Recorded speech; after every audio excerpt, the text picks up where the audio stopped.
Bukas po ay susunduin na namin kayo dito, ha? Huwag na, dito lang kami. Bakit? Dito lang kami. Naguguluhan na po ako sa inyo, sa totoo lang. Kasi simula't simula, ang dami nyo ng pabago-bago po na desisyon. Ay, palagi talagang ganun kami. O dapat po tatay, ganito po yan tatay.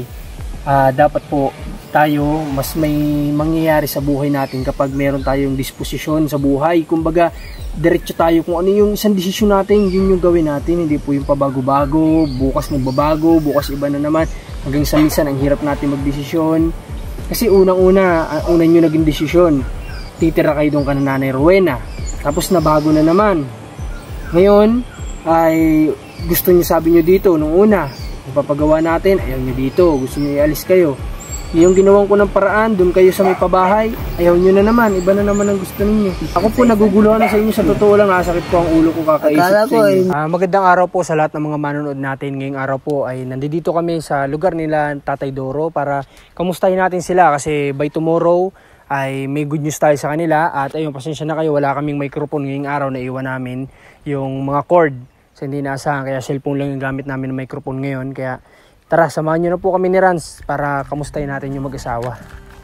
At may ilang araw yata, siguro 2 or 3 days na hindi kami dito nakabisita kasi nga nakita nyo naman na pumunta kami ng Jose Panganiban para mag-scout ng mga panibago nating matutulungan. At sa mga hindi pa nga pala nakapanood noon, panoorin nyo na po si Tatay Darvin o Darvin yata. Panoorin nyo po sa natin sa channel natin. Na-i-upload ko na rin sa Facebook page natin yun. Sana suportahan nyo po yung vlog para nang sa ganun ay makabalik tayo doon at makapag-abot tayo ng tulong pa sa kanila. Kasi abangan nyo susunod, interview natin yung anak po niya na 14 years old na nagtatrabaho para sa kanilang pamilya. Okay. Sana wala namang bad news ngayon or something na may babalita sa atin sila Tatay Doro at si Nanay Isin para nang sa ganun ay maganda naman tong vlog natin ngayon kasi nung mga nakaraan talagang puro bad news, ganyan, bad vibes. So kaya sana ngayon ay masaya-sayang balita naman. Sobrang init. Nagaano sila ng radyo. Opo. Tay. Sobrang dami ng aso. Kakat ko muna yung video natin para maya-maya kapag tumigil kasi ilang araw tayo hindi nakita ng mga aso. Medyo bago na naman tayo sa kanila. Maya-maya ulit babalik kami pag medyo tahimik na sila. Okay, Nanay Isin, kamusta naman kayo? Yan ito. Okay naman. Magaling na yung nasa nguso mo. Ginamot ko. Tatay Doro, sa susunod huwag mo na pong kakagatin yung ganito ni Nanay Isin, ha? Para Naubos mo ang kakakagat ko dyan. Wala nang natira. para na sa ganun ay hindi nagsusugat. Kamusta naman yung ilang araw nyo? Mabuti naman. Okay naman. Okay. Parang malakas-lakas si Tatay Doro ngayon, ha? Kaysa nung wala ka dito. Nagpaligo ay. Sino nagpaligo sa'yo? Ako. Saan? Saan ka naligo? Diyan, tinabuan ko lang. Taganang yun. Tinabuan ka ni Nanay Isin. Pinaligo niya yun. Okay. Pag hindi ako nagpaligo, yun na sama ang ko. Pakiramdam. O dapat, Tatay, ano ba ang dapat? Hindi ko kasi alam kung sa mga edad nyo ay dapat ba bang araw-araw naliligo o ano? Mahal ba mapaligo ngayon? Bukas wag. Utro naman. Every other day, sabi nga. May pagitan na isa. O dapat nanay lagi siyang naliligo si Tatay Doro para kasi ito pong init na to. Baka stroke ang abutin kapag hindi maligo. Kamusta naman, nag-aalis pa kayo dito sa bahay ninyo? Hindi man. Hindi. Kailan ka Nanay Isin huling lumabas dito? Kinausap mo pa ba yung may-ari ng lupa na sinasabi mo? Hindi na. Wag na Kinausap ko ay mahal nga daw. Hindi sinabi ko sa inyo. Okay. Pero hindi mo natanong kung ilang square meter yon. Hindi ko natanong lang. Sayang. Dapat sana nalaman natin. Malay natin, malaki-laki pala tapos ganun lang yung presyo. Mura na yun. Pero kung yun po ay tatanungin ko rin bukas. Pero kung yun ay napakaliit lang, tapos ganun yung presyo, mas mainam yung malaki-laki. Pero sa ngayon nga Nanay Isin, bukas po ay susunduin na namin kayo dito, ha? Huwag na, dito lang kami. Bakit? Dito lang kami. Bakit nagbago na naman po ang desisyon nyo? Ewan ko Ayaw dyan ko sa... doon sa may camping inyong yun. Bakit? Bakit Tatay Doro? Bakit nagbago ang desisyon mo? Parang kamagsaan yun ah. O kamagsaan nga po? Nagtira kami dyan. O bakit ano bang problema kung doon? Iya. Mas lalong delikado doon kaysa dito. Bakit po? Anong magiging delikado doon? Doon inuusan lahat namin manok. Doon sa amon namin. Totoo ba yun, nanay? Sa kamagsaan yun? Nagtira kami dyan. Okay, yun naman sanang... Aso namin, sinaksak. Yun naman pong pwesto na yun, tatay ng bahay. Hindi po yun dun sa kabahayan. Mas, Solo lang kayo dun. Walang bahay. Wala po. Yung sa una-unahan pa ninyo ang bahay. Hindi po yun sa kabayanan ng kamagsaan. Ang bayan po, ay lalakad ka pa siguro kung lalakarin mo. Siguro mga 10 minutes pa bago ka makarating ng bayan. doon yun sa, anong pangalan nun? Kumba. Unahan pa ng kamagsaan. Baril. Doon kayo dating tumira. Oh. Kami nag-alagaan kami ng nyugan dyan ay. Bakit nagbago ang desisyon ninyo? Eh, Yung ba talaga ang dahilan kung bakit nagbago ang desisyon ninyo? doon pinatay ang aso namin. Maliit na aso, maliit na aso. Pinatay kami ito ay nasa bayan ng Pasil dito. Ay palagi akong naiwan, nakiusap ako kay Marilik na, anong apelyido doon? Liwag yun. Liwag. Kung pwede, doon din ako tumira. Nandun ay magtutulong ako doon kahit ano, walang sildo.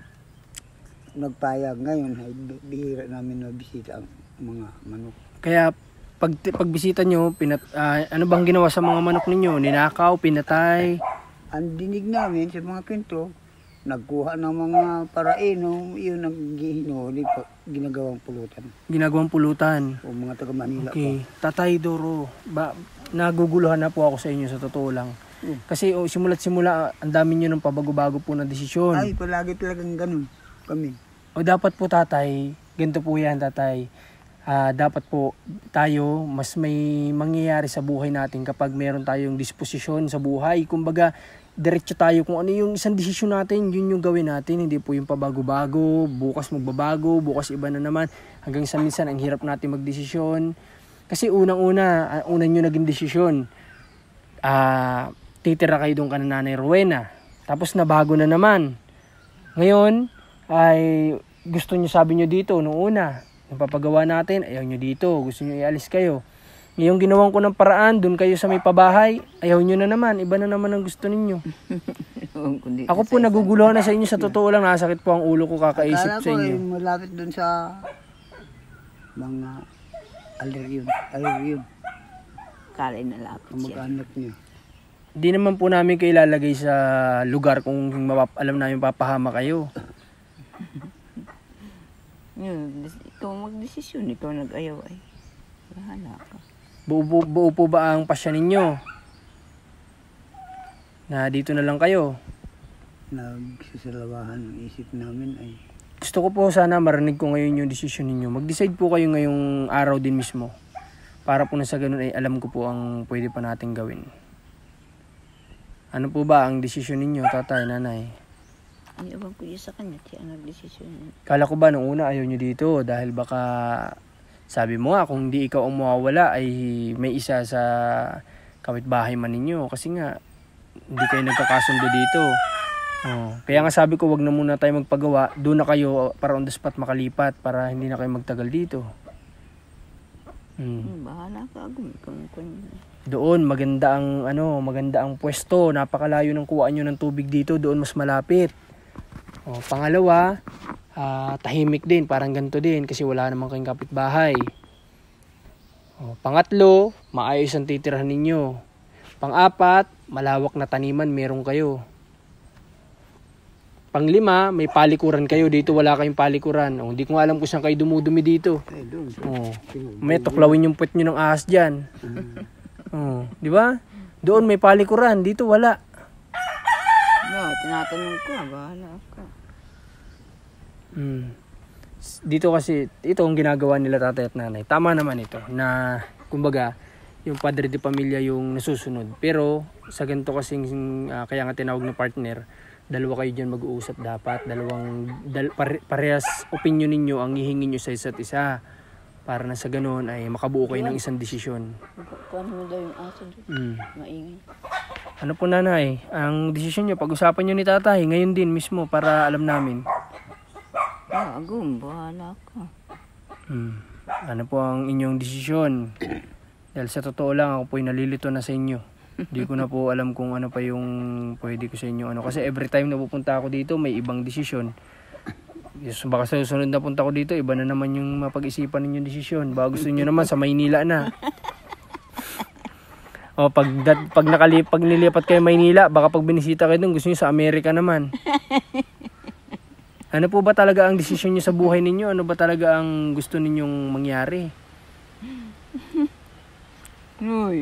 Kayo po ay matatanda na, dapat kayo ay nasa hindi na nai-stress na sitwasyon. Ano po ba ang inyong desisyon? Ikaw ang tinatanong, bahala ka. Huwag ka nga magparasalitang bahala. Ay kung sakaling kita.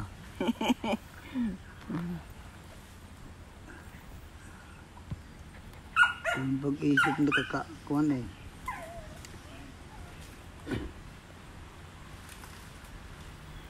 Okay, sige. So, ganito na lang. Sa ngayon, hindi pa siguro sila makapag-desisyon. Bigyan pa natin sila ng ibang araw para makapag-decide kung talagang isa nila gusto.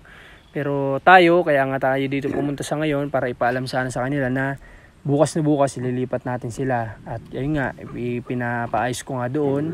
Pinapalagyan ko ng bubong dun sa harap para sa kanila sana yun. Para may tambayan sila. Ganyan. Pero di ko alam kung bakit mas napili nila ngayon na dito na naman. Yun lang ba talaga ang inyong dahilan? Wala na bang ibang dahilan?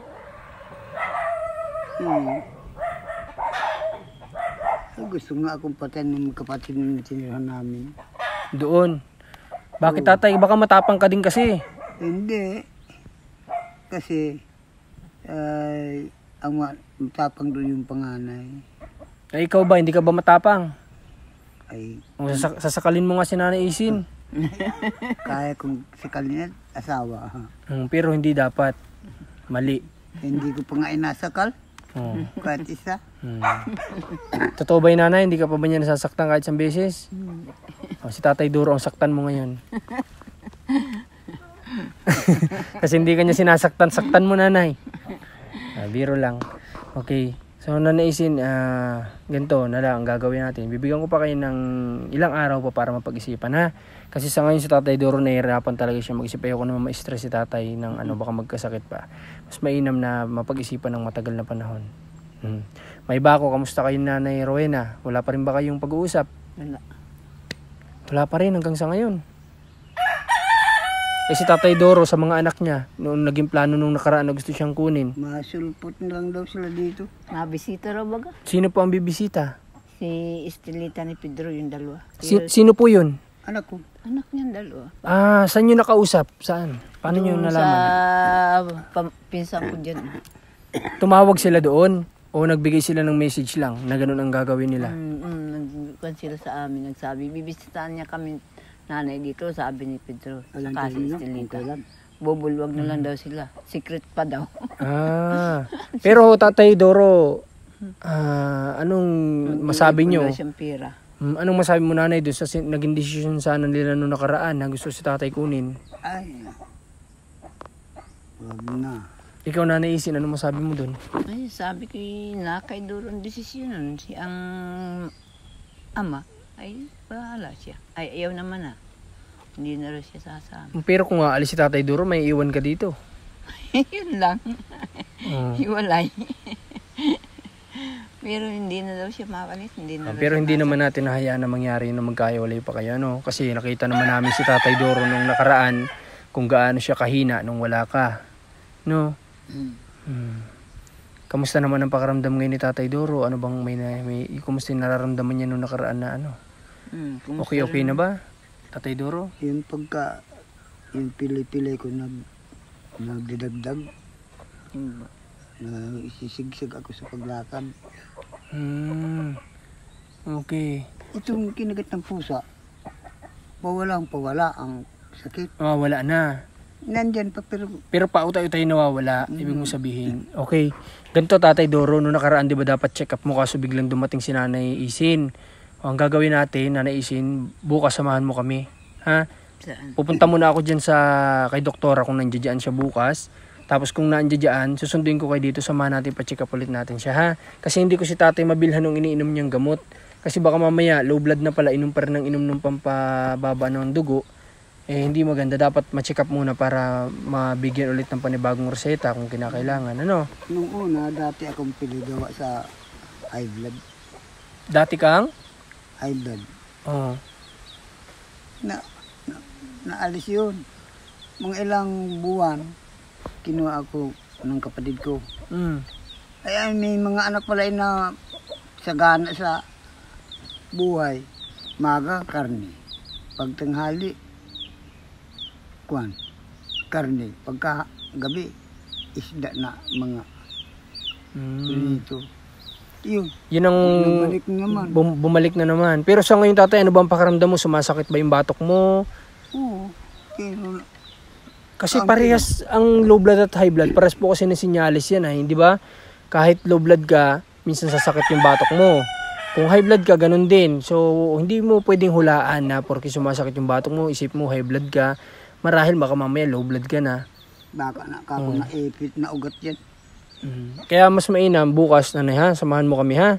Ipapacheck up natin si Tatay Doro bukas, ha? Susundin ko kayo dito. Okay. So sana bukas makapag-decide na kayo, ha? Kung makapag-decide kayo bukas, pag-check up, diretso lipat na kayo. Pero kung gusto niyo talaga dito, di wala kami magagawa, ha? Isip-isipin namin muna. Kaya nga po Tatay, sabi ko ay hindi ko muna kayo ngayon pipersahin. Pag-isipan niyo po muna ng mabuti, ha Tatay? Okay. At ngayong araw ay mga kabayan ay hindi ko lang in-expect na pagpunta ko dito nga ay mababago yung decision nila kasi masaya ako na kala ko bukas may lilipat na natin sila doon. Pero malay naman natin maisipan din nila Tatay Doro. Basta bigyan lang natin sila ng sapat pa na panahon para makapag-isip-isip at sa ngayon naman ay medyo tag-init naman. So sa tingin ko naman okay naman sila dito sa tinitirahan nila. Yung lupa doon Nanay kasi yun, parang ganito din kalaki itong isang buo na ito. Yan, parang isang buo na yan. Ganyang kalaki yun. Simula doon sa may pagpasok hanggang dito siguro sa dulo na ito. Ganong kalaki yun. So, yung bahay doon, ay mamaya papakita ko sa inyo yung litrato, baka di nyo pa nakikita. Papakita ko sa inyo. At yun ay malapit sa kamag-anak ninyo. Kilala ko. Yung isang kamag-anak nyo na si Ate Grace. Malayo po yung kaibigan. Malayo po yung Tatay. Malayo na po yun. Yung kay Ate Grace na ginawang pabahay, sa una-unahan lang. Kunting lakad lang doon na. Kay Grace ni Ate Puy. Alin niya yun ni Kinubuyan pinsan mo na. Okay. So ito mga kababayan, nalilito po ako. Hindi ko alam kung anong gagawin natin. Kasi ilang beses na din kasi na every time na pupunta dito nababago yung plano natin, nababago hindi natin magawa-gawa yung mga possible na plano natin kasi nga sa pagbabago nilang decision din. Siyempre siguro lumilipas ang araw na nagkakaroon sila ulit ng idea na baka ganyan kagaya sasabi nila na yung lugar na yun doon daw maraming namatay sa mga hayop nila, pero yung tinutukoy po nila malayo na po yun. Alam po namin yun kasi taga dito kami sa Kapalonga, so alam namin kung saan tinutukoy nila. Medyo kabahayan yun yung tinutukoy nila, pero yung nakita nyo naman sa vlog na yung pinagtitirikan ng pabahay ni Komandero ng team namin ay talagang mag-solo lang sila doon. Wala sila doon kapitbahay na anumang gugulo sa kanila. Ang susunod na bahay doon, mga siguro magbilang tayo ng 100 steps bago pa magkaroon ulit ng kapitbahay. So ganun yung agwata ng mga kabahayan doon. Dito naman sa kanila, maganda naman sana. Kaya nga noong unang offer ko sa kanila, dito na lang magpagawa. Kaso ayaw nila kasi gawa nga daw sa hindi nila pagkakaunawaan ng kapitbahay dito. So hindi natin sila mapilit dito. Okay. Sige pa rin yung hampas ng manok mo. Ganun pa din ba? Sige, binabali wala namin. Ganun pa rin. Ang matapang dyan ng babae. pag nandun ang lalaki, mamo, hindi siya kahit sarili nilang manok, binabanatan na. Masungit yan sa hayop. Okay. Nanaisin Tatay Doro, gusto nyo ba iharap natin sa barangay sila? Gusto nyo ba? Hindi, isa gusto ko. Ha? Gulo lalo yan. Hindi na kapag naghaharap sa barangay, naayos ang problema doon. Hindi gumugulo. Kasi may namamagitan na kapitan, kung sino mang opisyal, ang pag-aayusin kayo doon. Sabihin nyo lang po sa akin. Makaisip din kami makaalis din dito. Oo, yan na naman ngayon. Maalis na naman kayo. Ako nalilito talaga ako sa inyo. Pumayag na itong pumunta doon sa inyo. Makaisip ng ganun ito. Kaya ako nga po, tatay, kayo minamadaling mailipat. Kasi nga dahil sa sitwasyon nyo dito, ayoko namang umabot pa po sa punto na magkasakitan pa kayo.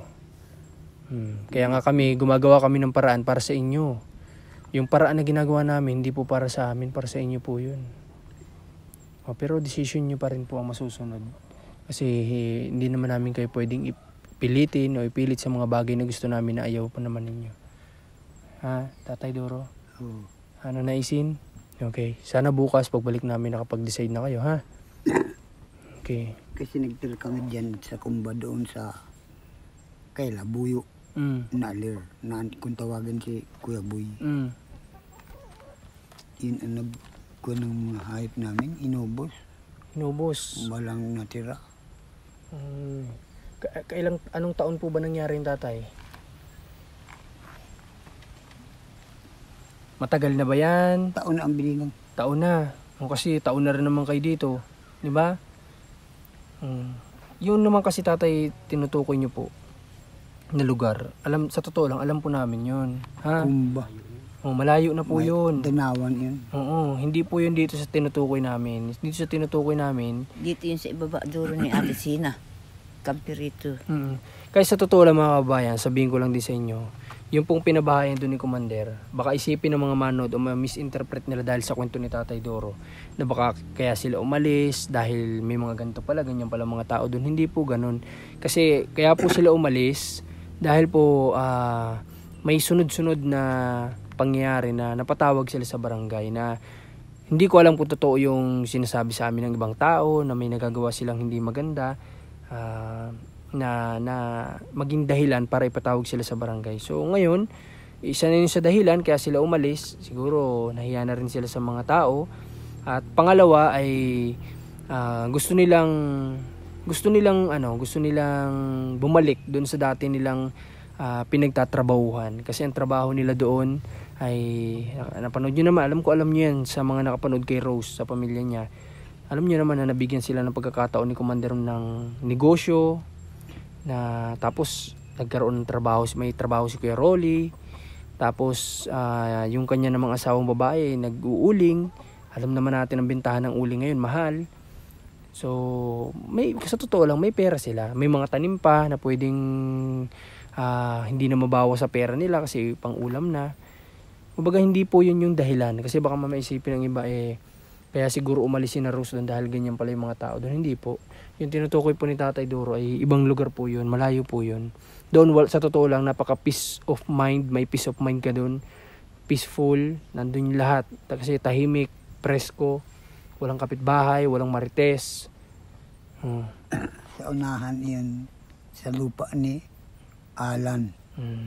Okay. Kay Diyo. Okay. Malayo yun, tatay. Alam din nga ni sa may Gianlo na yun. Malayo ang tinirhan na tinutukoy ninyo. Natawid kaming maliit na sapa. Tatawid pa kayo. Yung po tatay walang tinatawiran kasi po yung tabing kalsada. Sementadong kalsada at gilid na gilid nandun yung bahay. Walang kailangang daan ng mga danawan, sapa. Hindi po ganun. Doon yung Doro sa sinasabi nating pinsang kong si kumbaga yung sabi mo may mga piklat-piklat yung baraso ng babae, pati mukha. Okay. Naroon yun doon sa itaas. Okay. Basta ganito, sasabihin ko sa inyo yung pagkakakilanlan sa lugar, ha?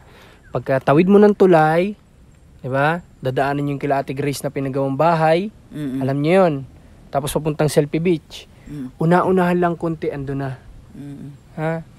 Yung mismong bayan ng Kapalunga. Banban, Bamba. hindi Sabang Banban ha. Yung Banban, hindi pa darating doon, malayo pa yun. Kampi lang dito pala yung agom. Oh, malapit lang sa paliko sa Selfie Beach. Napakalapit. Ang pagkaintindi ko ng Banban, malapit sa tabing dagat. Yung barangay doon. Sabang Banban po yun. Sabang Bamban yun. Okay. Hindi pa may akong karating. Oh, tinan mo na Mga ano agad ni tatay, di ka pa pala doon nakarating. Kwento-kwento lang. Okay, basta pag-isipan nyo ha. Antayin ko bukas. Babalik ako bukas para hingin yung opinion nyo o idea nyo ha. Tapos maging ang desisyon mo man ay dito, dadaling ka pa rin namin sa pa-check up natin siya. Maraming hakutin. Tatay, hindi naman ikaw maghahakot, tatay. Maski. Hindi naman namin nahayaan na ikaw maghakot. Ang pagkarga sa truck, yung mga, Hindi kaya tatay ang mga sinasabi niyo, alibay niyo na lang at ayaw niyo. hindi. Marami kami, may pawid, may mga kahoy-kahoy na yan. Tatay, yung mga kahoy-kahoy na yan, ibigay mo na, pauling mo na yan sa tao, nakatulong ka pa. Hindi mo Doro, naman yan yung kailangan haligi doon. lang. Yung haligi lang. O kaya ito, gusto mo itong mga kahoy-kahoy na to, kung iniisip mo, ay di, yan, ipapagawa ko yan, kung anong pwedeng ipagawa doon, ha? Para hindi masayang. Matigas Oh, para hindi masayang kung yan ang iniisip mo, ha? Kung nangihinayang ka. Tapos yung mga pawid, pwede din natin gamitin kung nangihinayang kayo. Para hindi kayo mag-isip sa mga gamit na yan na pwedeng masayang. Siguro nangihinayang lang kayo, ano? Oh, sige, ha, Tatay Doro. Pero hindi mo naman alibay yan. Anong alibay? Yung alibay, yung gumagawa ka lang ng ibang Isip? dahilan Desisyon. para Desisyon. hindi ka doon tumira. Desisyon. Hindi. Hindi naman. Nakukuha Sige tatay, nanay, ha? Nakukuha ka ako sa mga kahoy-kahoy, mga Nangihinayang manok. kayo. Tsaka doon pwede tayong gumawa ng kulungan ninyo. Yung kahoy na yan, pwede natin paggawa ng kulungan ng manok yan para hindi sila nakakalat. Ano? Okay, sige po. Ako naman ay handa naman akong bigyan pa rin kayo hanggang bukas ng desisyon. Basta bukas gusto ko final na ha. Kung ano maging desisyon nyo, yun ang susundin natin. Hindi na ako mag-offer pa ng iba. Anong mabuti, gibain na natin ng bukas? Magdesisyon muna po kayo. Pwede ilipat muna natin doon yung mga gamit at madali nang gibain yan. Kung baka pag-desisyon kayo bukas, ha? Saan ilipat yun, Kajoy? Nandun na haputi. Sige po, ha? Sa ngayon, ay dumalaw ako dito para sabihin nga kayo na ililipat kayo bukas, pero sa nalaman kung gusto nyong bigyan pa kayo ng pagkakataon o oras para makapag-isip-isip, ay sige po. At may mga bagay pa din kaming kailangan asikasuhin ngayon at puntahan. So bukas ng umaga babalik kami dito, kailangan nakapag-decide na kayo at gawin natin lahat bukas, check up kung lilipat, ha? Nanay, tatay, ha? Huwag ka na masyado matapang, tatay, ha? Hindi mo wala pa nga akong napatay. Nanaisin, pagsabihan mo si tatay, huwag magtimpi-timpi minsan, ha? Huwag masyado mainitin ang ulo. Ano? Ganyan ba talaga kapag Bicolano? Hindi, lahi ako ng Rodan para ganyan. Tinan mo. Marami si tatay, Yung nuno mo ang ganyan, ikaw hindi. Doon galing ang magulang ko. Okay, tatay, dapat hindi ko na pwedeng sabihin si tatay, matanda na si tatay, ay alam na ni tatay ang tama't mali. Kahit matanda, may pakalimot din. Okay.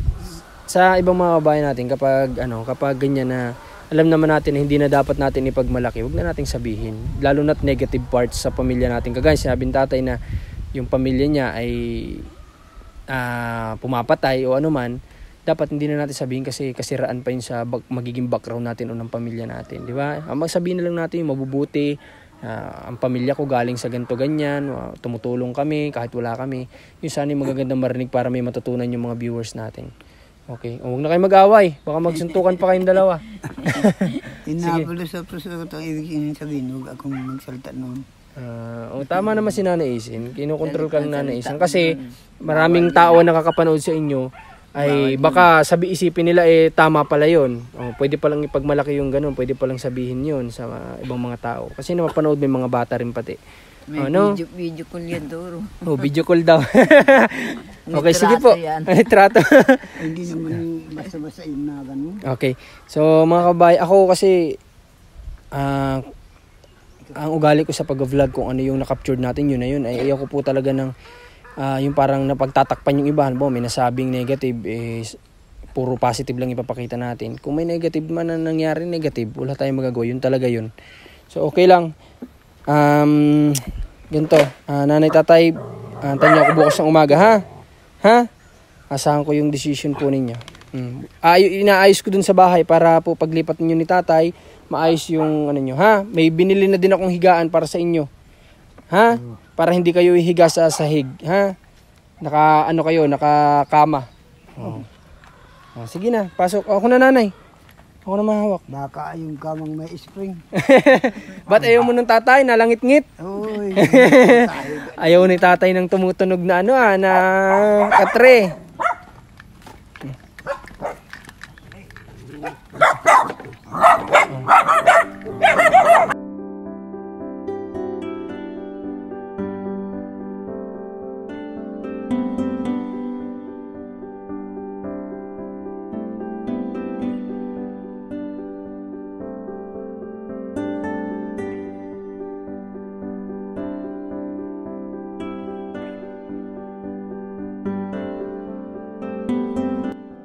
Huwag kang mag-alala, pa-check up ko ulit namin bukas. Okay? At pupunta muna kami, nay, tay. Ingat po kayo. Okay, so sa ngayon mga kababayan ay palabas na muna kami dito kina Tatay Doro, Nanay Isin.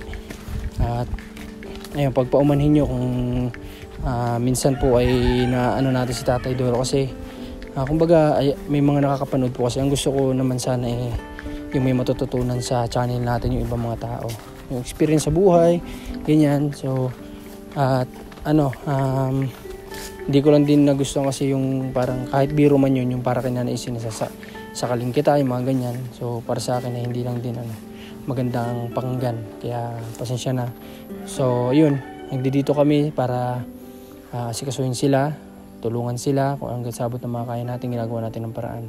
Yung nirereklamo nila dito, ng bahay, ay pinipilit natin na on the spot may lipat sila, kaya nga sabi ko doon na muna sila para di na magantay pa ng paggagawa, lipat agad.